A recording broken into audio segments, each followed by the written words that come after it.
दोस्तों, this is Vishakha जागर coming up with next session of let us explain, जहाँ पे हम एक कोई न्यूज़ लेते हैं और आपको डिटेल में एक्सप्लेन करते हैं. Now this news I am not I have not given you context. Usually मैं एक और कॉन्टेक्स्ट आपको दे देती हूँ बिकॉज दिस इज समथिंग जहाँ हम सीधा मुद्दे की बात करेंगे. एंड अगर मुद्दे की बात करें तो this question comes into our mind from where it all started. कहाँ से बात शुरुआत होती है. Now this if you want to know कि कहाँ से शुरुआत हुई तो ज़रा इस न्यूज़ पे नज़र रखने की ज़रूरत है. अब prime minister has held the centre state भागीदारी. मतलब अभी जो सेंटर और स्टेट है उन्होंने बहुत ही अच्छा कोऑर्डिनेशन दिखाया है in giving the incentive during Covid. तो कोविड के टाइम पे कुछ ऐसे इंसेंटिव दिए गए थे जिसको स्टेट ने बहुत अच्छे से फुलफिल किया है and our prime minister is very happy about this. Now our thing to hear is to find out ऐसी कौन सी चीज़ इसमें सेंटर और स्टेट ने बहुत अच्छे से भागीदारी दिखाई है और बेसिकली हुआ कैसे. अगर ऐसा हुआ है तो that is something good for India, right. And that is a model जो कि हम फ्यूचर में भी यूज कर सकते हैं. Now let's move ahead. Let's understand what is a centre state भागीदारी पहले. But before understanding what is centre state भागीदारी, लेट्स अंडरस्टैंड आवर सिस्टम जहाँ पे सेंटर स्टेट की कोऑर्डिनेशन की जरूरत हमें इतनी पड़ती है. To understand that we have to first understand what is federalism. अब आप समझेंगे कि पूरी न्यूज़ में फेडरलिज्म जैसा वर्ड तो कहीं यूज नहीं किया था, बट ये आपके लिए रेलेवेंट है and that's why I am bringing this to you. Now to understand about federalism is a mode of organisation जहाँ पे स्टेट और जो बाकी आपका जो सेंटर है वो अपने उस पूरे पॉलिटिकल सिस्टम में अपने अपने स्फेयर्स में काम करते हैं, मेंटेनिंग देयर ऑटोनॉमी. जरा इसको इस डायग्राम से समझते हैं. जैसे हमारी कंट्री में क्या है, भारत, जो कि यूनियन ऑफ मेनी स्टेट्स है, right. If you consider this is basically your India and India is divided into many states. बहुत सारी स्टेट्स में डिवाइडेड है. नॉर्थ ईस्ट में इटसेल्फ इतनी 7 स्टेट है. अब इसमें क्या है, ऐसा नहीं है कि आपकी सेंटर, अब आप सुनते होंगे कि पहले आपकी सेंट्रल गवर्नमेंट होती है, फिर आपकी स्टेट गवर्नमेंट होती है और एक आपकी लोकल गवर्नमेंट होती है. जैसे example here I talked about the central government, state government and local government. ऐसा नहीं कि central government is all powerful and state government is driving it power from the state and local government is driving its power from this. इस तरीके की hierarchy जो होती है, our government does not work on this. Instead in fact this is our way of federalism, जहाँ पे centre अपनी list में काम करती है. जो उसके पास जो लिस्ट है वो उस पे लॉ बनाती है, उसके ऊपर उसको एग्जीक्यूट करती है, उसके ऊपर काम करती है. स्टेट के पास अपनी खुद की लिस्ट है, वो उन पे काम करती है. और जो लोकल गवर्नमेंट है उनकी अपनी लिस्ट है, वो उस पे काम करते हैं ना. लोकल गवर्नमेंट के पास इतनी ऑटोनॉमी नहीं है जितनी स्टेट गवर्नमेंट के पास होती है, because they are very much dependent upon the state government. इनकी जो लिस्ट है वो मोस्ट ऑफ द टाइम यहाँ से आती है, स्टेट के पास से.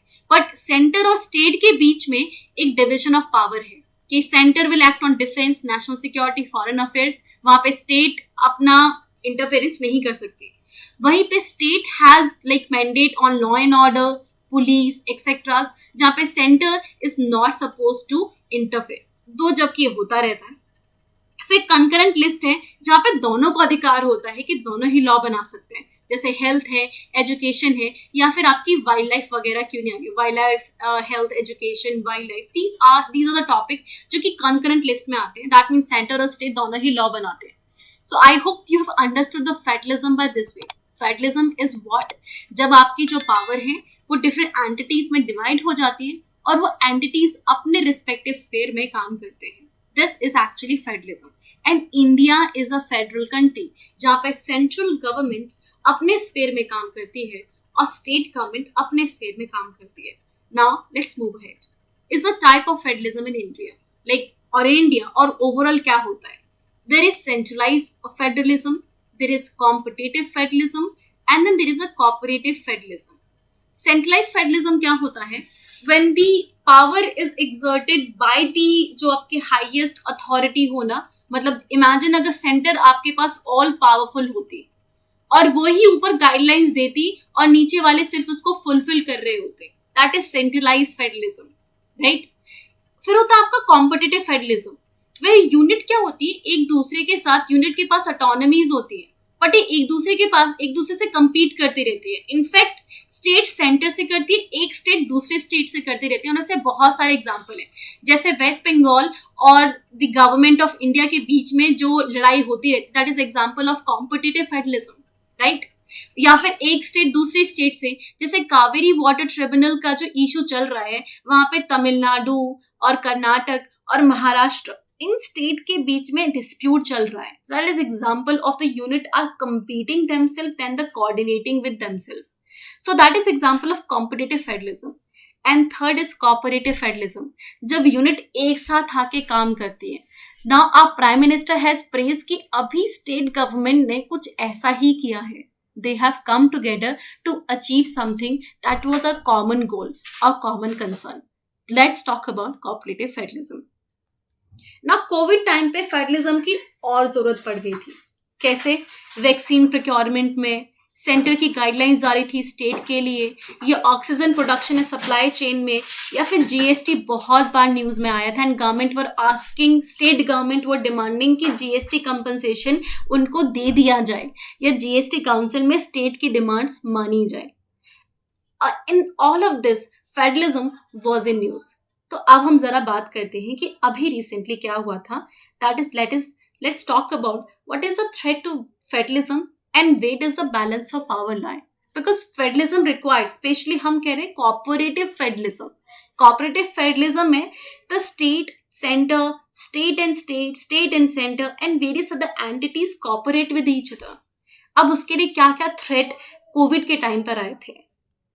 The threats were procedural difference between center and state जब वैक्सीन प्रोक्योरमेंट और सप्लाई चल रही थी.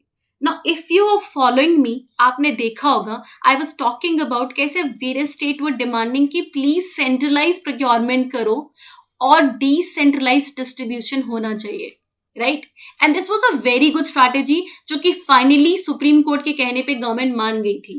मतलब स्टेट was saying कि देखो as a center आपके पास bargaining capacity ज़्यादा है, domestic manufacturer और इंटरनेशनल मैन्युफैक्चरर दोनों से मांगने के लिए, जैसे स्पुतनिक खरीद रहे हो, या फिजर है, या मॉडर्ना है, ये इंटरनेशनल वैक्सीन्स हैं.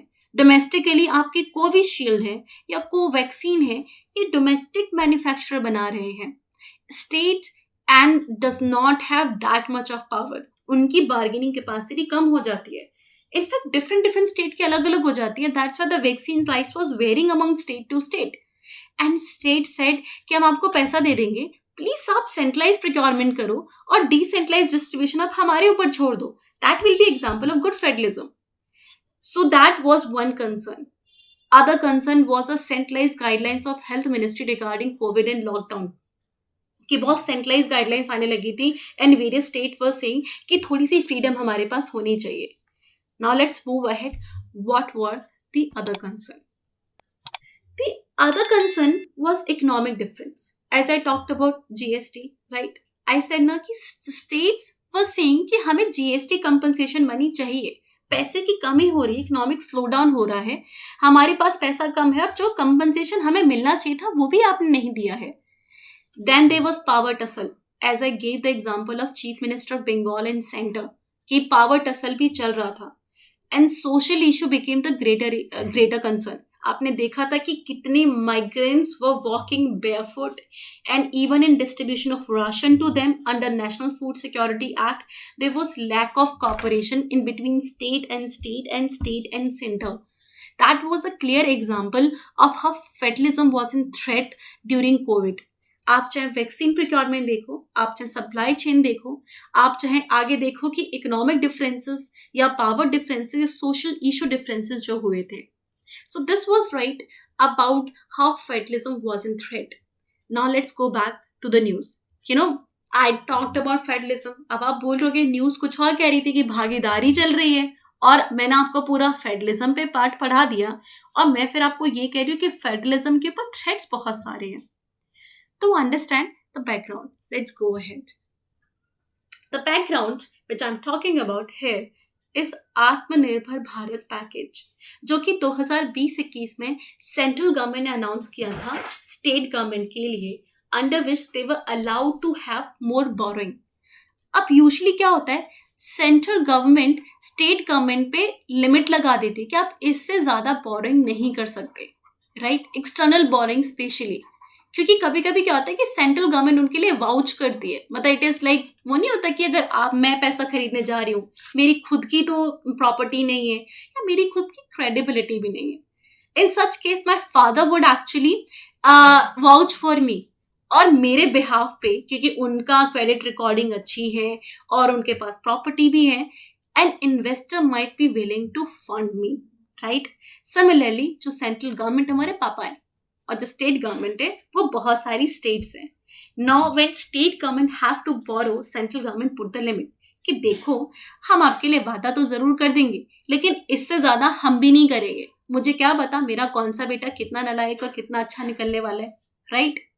So that is the case. Central government भी इतनी वरीड रहती है तो सेंट्रल गवर्नमेंट भी क्या करती है, बोरिंग पे लिमिट लगा देती है।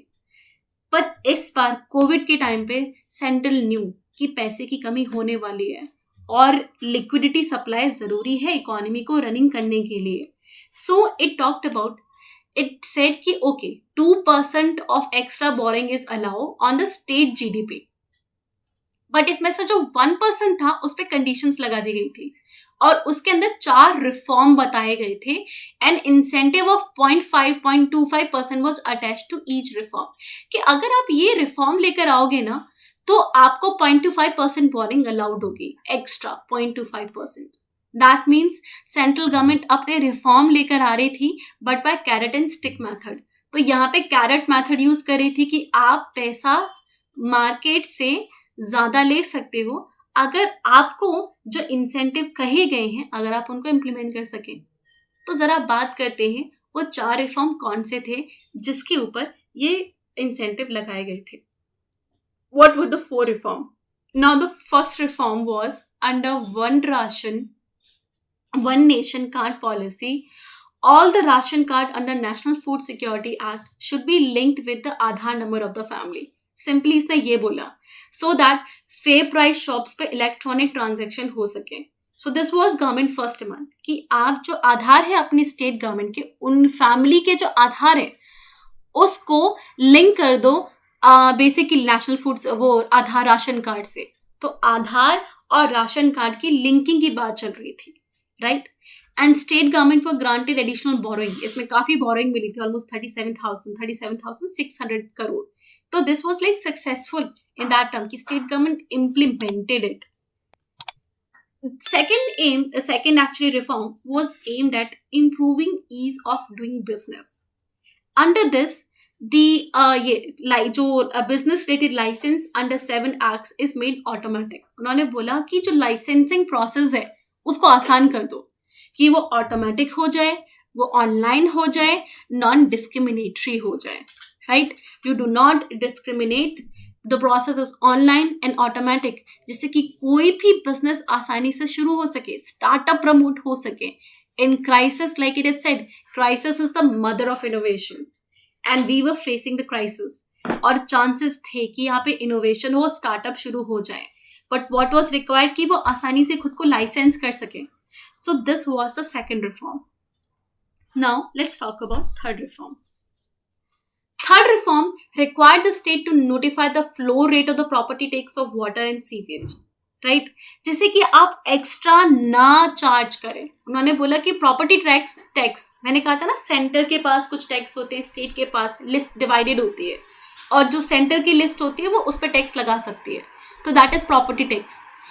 द सेंट्रल गवर्नमेंट सेज कि पहले से नोटिफाई करो प्रॉपर्टी टैक्स और वाटर और सीवरेज चार्जेस, जिससे कि लोगों की मतलब ईज ऑफ लिविंग इम्प्रूव हो, वो करंट कॉस्ट से लिंक्ड होनी चाहिए। ये जो टैक्स आप लगा रहे हो, ये जो चार्जेस आप लगा रहे हो, ये करंट कॉस्ट से लिंक्ड होने चाहिए, specially in urban areas. And 11 states completed this reform. 11 states ने इसको इम्प्लीमेंट किया भी अच्छे से। So I am talking about reform and how they were implemented, right? The next reform was tax reform. It talked about introduction of direct benefit tax or the DBT. I'm sorry, it is not tax reform. It is a direct benefit transfer. That is financial inclusion की बात हो रही है. कि अगर by the वे उनको बोलो कि हम आपको फ्री इलेक्ट्रिसिटी, मतलब जो free electricity supply to farmers जो चल रहा है, इलेक्ट्रिसिटी फ्री होगी या फिर कोई भी सब्सिडी फार्मर या किसी को भी सप्लाई की जा रही है, they should be directly transfer to the bank account of a person, right. अगर बाय द वे फार्मर्स को किस किस पे सब्सिडी, इलेक्ट्रिसिटी पे सब्सिडी मिलती है, और कहाँ सब्सिडी मिलती है, फर्टिलाइजर पे सब्सिडी मिलती है, आपको कहाँ सब्सिडी मिलती है, आपको एलपीजी पे सब्सिडी मिलती है या वाटर पे सब्सिडी मिलती है। सेंट्रल गवर्नमेंट टॉक्ड अबाउट कि what ever subsidy you giving, please introduce the direct benefit transfer, and specially यहाँ पे फार्मर्स का एग्जाम्पल लिया गया, फार्मर्स के बारे में बात की गई थी। Now 6 state implemented the DBT component, मतलब this is huge in terms of, जहाँ पे बिल्कुल उम्मीद नहीं की जाती है, उम्मीद ऐसा भी नहीं है, पर like not using any legal method, incentive के सहारे ही इतने चेंजेस लाए जा चुके थे। It is a good change. Now what is the benefit of the move? Who benefited? The benefit of the move is the migrant worker, because जब आपने राशन को आधार से लिंक कर दिया, so they could drew the ration, food ration from anywhere in the country. हमने कहा था ना, वन नेशन वन राशन होगा, कि चाहे वो उनका राशन बना हो यूपी में, पर अगर वो दिल्ली में आके रह रहे हैं तो दिल्ली की फेयर प्राइस शॉप से अपनी चीज़ें खरीद सकते हैं। So that benefit the migrant worker, right. Also जब हमने कहा ना कि देखो जो सर्विसेज होंगी पहले से ही चार्जेस फिक्स कर दो, डायरेक्ट बेनिफिट ट्रांसफर करो, इससे क्या हुआ, तो quality of service to the urban poor improve हो गए, बेटर इंफ्रास्ट्रक्चर आने लगे, ईज ऑफ लिविंग बढ़ गई, not just middle class but poor class. So this is how it benefited the people. मतलब देखिए, सेंटर और स्टेट कोऑर्डिनेट कर रहे हैं, स्टेट सेंटर की बात सुन रही है, और फायदा किसको हो रहा है, लोगों को हो रहा है। So in this it was a good, because कोई भी इंट्रूसिव मैथड नहीं यूज किए गए थे, कोई भी कोअर्सिव मैथड नहीं यूज किए गए थे, बट इट वाज इम्प्लीमेंटेड, और इससे फिस्कल सस्टेनेबिलिटी भी मेंटेन रही थी। So this is considered as good move on part of the government. So here we talking about cooperative federalism, that's why I talked about federalism, क्योंकि अब जिससे कि आप इसको समझ सकें, a model of federalism with centre and state with respective units, जिनकी अपनी अपनी लिमिट है जहाँ वो काम करते हैं, और उस लिमिट में उनके पास प्रॉपर ऑटोनॉमी होती है। अब वो आपस में आके साथ में काम कर रहे हैं, दैट इज सबका साथ, सबका विकास, सबका विश्वास, and where the centre did by nudging the state, not by stealth and compulsion.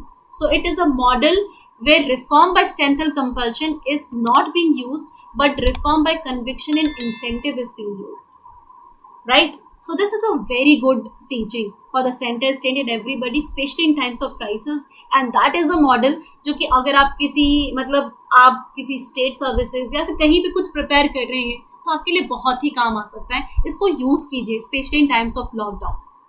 So I hope this entire information was useful to you. And if that is the case, like, subscribe and connect to our channel. Also, stay at home, stay healthy, stay safe and stay connected to IAS.